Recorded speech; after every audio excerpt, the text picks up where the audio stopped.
stuck here. The cops won't bother me.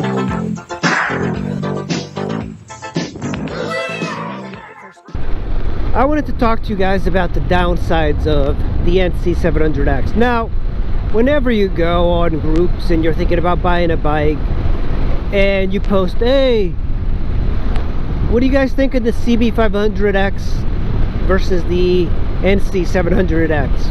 And depending on the group that you're on, and they're going to tell you the bike that they're currently riding. So I try to be honest, because my only gift in life is that I just see bad things. I'm kind of like that kid in The Sixth Sense who only sees dead people. In my case, I only see the negatives of various things like vehicles, people, you know. It's the reason why I don't have a girlfriend or anything, because I am just so critical. My whole life I'm just like a critic. I'm very harsh on things. So I wanted to talk to you guys about some of the downsides of this particular bike. This is a 2012 and I have my engine light on. Forget that, it's sorted out, it's just the battery, but yada yada. Let's start with the motor. The motor I think is kind of cool, but if you're a regular motorcycle rider and you want a little pizzazz, you're not going to get the pizzazz on the nc700x. This engine is not a typical motorcycle engine.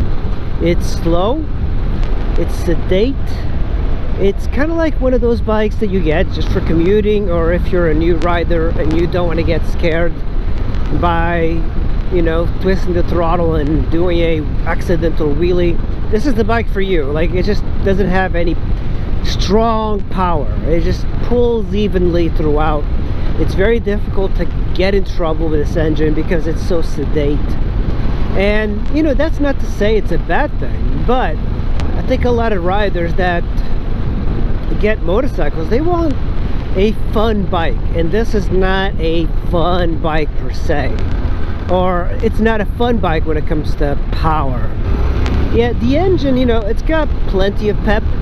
It just, you only have pep until you ride with somebody else that's got a similar bike, and then you'll see how peppy this really is when bikes are passing you.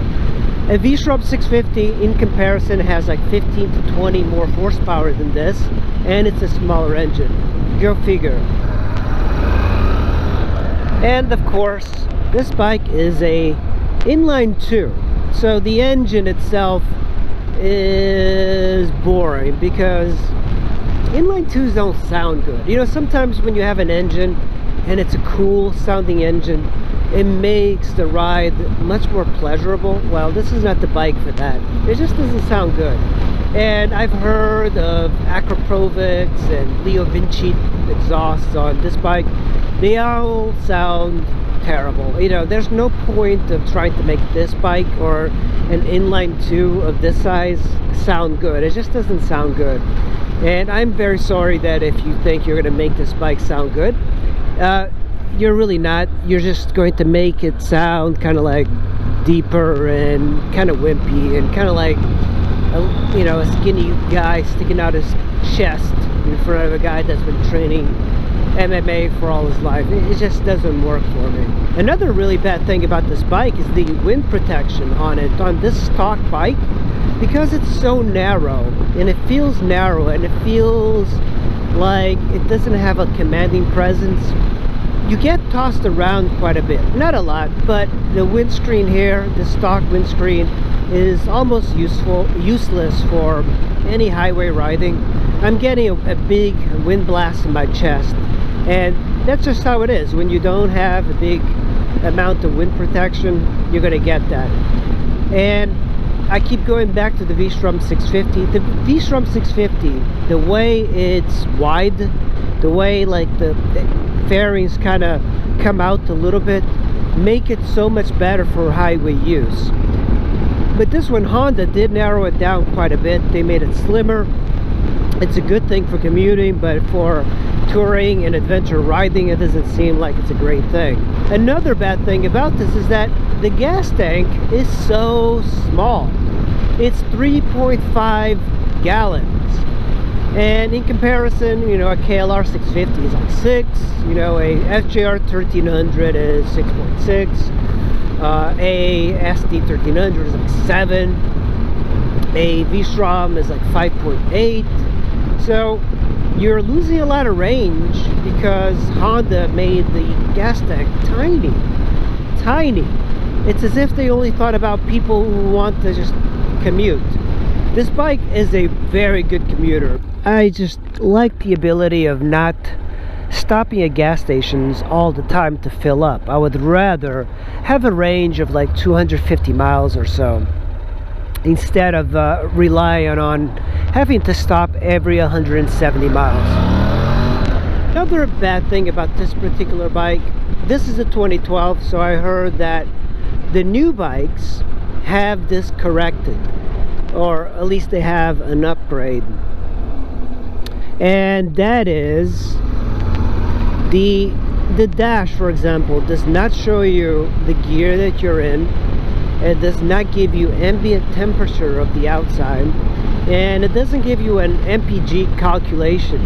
And those are just like creature comforts. But look, when you have a digital dash like this, it's very easy to engineer those features in there. It doesn't take a lot of, you know, time to develop it and then apply it. The new ones have that, so they had the capability of doing that. But even a CB500 has got more features than this.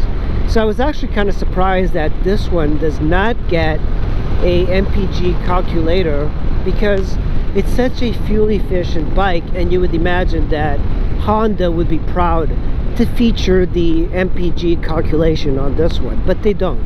Another bad thing about this bike, and I think it would make it a much better bike if Honda decided to just release it with a 19-inch front wheel.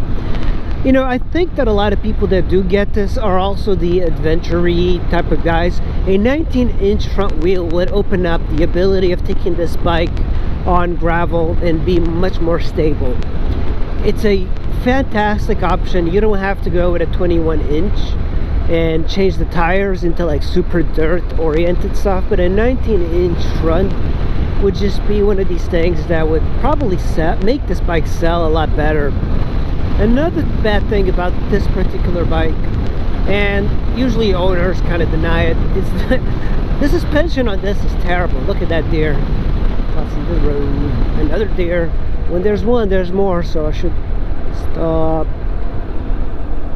There they are. That was 3 there. Another bad thing is the suspension on this. It's terrible. It's a budget bike, so I understand that Honda didn't develop a very good substantial suspension for this, but you know, the V-Strom is also kind of like that. It feels, the V-Strom feels a lot better when it comes to fit and finish, and I know a lot of people think that Honda's got the highest fit and finish. I've never found that to be the case, but the suspension is just so soft and then hard at the same time. Like when you hit ripples on the road, if you're commuting and you commute in a city that's got potholes or ripples on the road, you just feel your whole body being like thrown around like a rag doll, and that's not exactly a great thing for a commuter. Another weakness of this bike is also kind of like its strength. For example, you have the trunk here, but the better thing to do, instead of having the front trunk here and having to remove the key, putting the key here, I wish that Honda somehow put a lever or a button, even an electronic button here that only works with the key, and to open up the gas tank and to open up the front trunk. I think a lot of times, like, I just don't like the idea of removing the key to move it just 4 inches. I know it sounds kind of lazy of me, but why couldn't they just develop something a little bit better and put somehow a way of opening the trunk from the key? My Honda Elite scooter, I could open up the trunk with the key. You know, you would just pull it to the left and it would open up that trunk. Why is that so difficult for Honda to do? I do not think that's a big issue. So I think this is just like a very simple and cost-effective way of doing it. And maybe they spent all their money developing this engine. I don't know, but I kind of would appreciate it to be a little bit simpler. If you're going to make a bike that's simple, you should clean it all up instead of having the lock here. And another thing that happens, of course, because you have the key here, you have to put it here. A lot of people open up the trunk, put their gloves, their helmet, and they'll throw in their key as well, and then they'll lock it and have no way of opening up this front trunk. So that's another thing that I wish. If you had the key here and you couldn't remove the key out of the ignition unless it was, you know, it was removed, then it would stop people from locking their keys inside the front trunk. Another issue with this bike is that the seat is just so soft, and I haven't done you know, very long miles on this bike, but I feel that it's going to be very uncomfortable because it is just so soft. Normally you want your seat to be comfortable. It has to be a little bit harder. That's why Corbin makes hard seats, because people tend to be a lot more comfortable in the hard seat over a long period than a very soft seat. Whenever you go to a showroom and people sit in the bike, they always go like, oh, that feels good, it feels comfortable. 50 miles, 100 miles in, 200 miles in, it's the most uncomfortable thing you've ever sat on. So it's the same thing with this bike. It just feels like after 200 miles, it's going to be the most uncomfortable thing ever. Another issue that I see with this bike is that if you're going to build a new concept, NC stands for new concept, why did you go with a chain drive? I know it's the most efficient way, but I kind of feel like if you're going to do a commuter style bike and you're going to make all of these little gimmicky things with the front trunk, gas tank in the back, you could have put a belt drive on this bike, kind of like what Zero does with their bikes. You know, Zero puts just a belt drive on their bikes. It seems to be okay. Harley's got the belt drives. It would be kind of cool to have a belt driven bike on a Honda. And you know, I do understand that a shaft drive is not possible at this price point, but shaft drives would be great. A belt drive second, chain is kind of like one of those no-brainers. They're efficient, they're cheap, they're durable, but I hate changing chains, so I would rather have a belt. It would be a little bit better in the line of the new concept. The fit and finish of the NC is not terribly good. It looks great, it looks like a very good bike, but through the handlebars here, it feels like a very cheap Chinese bike. And I don't understand, like I've seen this a lot in Honda lately. I think they're just trying to save money with different types of metals and things like that. But when you look at other bikes, you definitely feel a lack of finesse when it comes to these entry-level machines. When you look at Yamaha's, their fit and finish is above everybody's. Another bad thing about this bike is that the gas tank is actually in the passenger side, the passenger seat underneath, and you are actually, as the driver, you're sitting on the gas tank.